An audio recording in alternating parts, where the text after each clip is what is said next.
It's from Doncaster, the good old DFC. That's right, Doncaster, the good old DFC. Welcome to this week's edition of Sharks TV, where we talk about all things Doncaster Football Club, including last week's results, this week's game, what's going on around the club. Well, this week, Doncaster travelled to league leaders Rowville, and they played at a ground where last time we were there wasn't a good day. It was 2009, it was round 18. We got relegated and done by about 130 points to boot.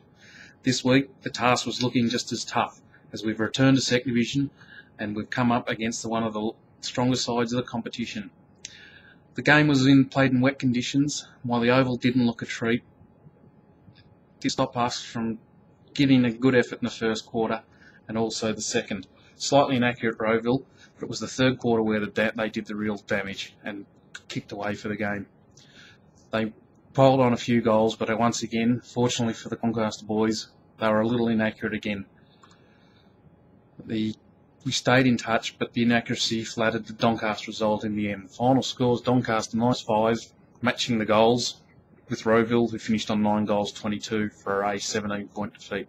Major goal kickers, Batista with 2 and Muller with 3. And the best man, Jally, Schimmelbusch, that's Matthew, Code, Dippier, Marganis and Batista.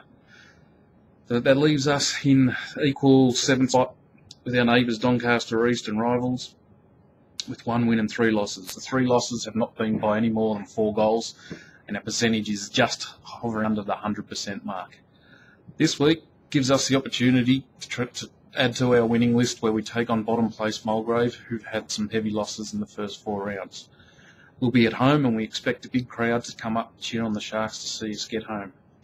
The reserves and under-18s both had losses on the weekend. The under-19s.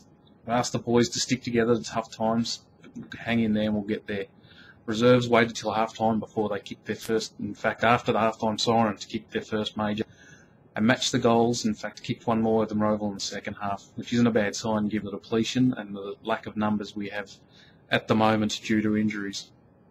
Coming up functions is the coterie on Saturday, the 2nd of June. This will be the first of the 2 luncheons that gets included with the coterie.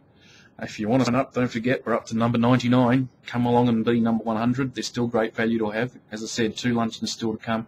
Guest speakers, free drinks and meals. Tickets will be available for non-members at a cost. See Laddie for details. That's it for Shark Park this week. Shark Park TV. Good to see you all, and happy to see you around the ground again. Adios from Luke Curtis.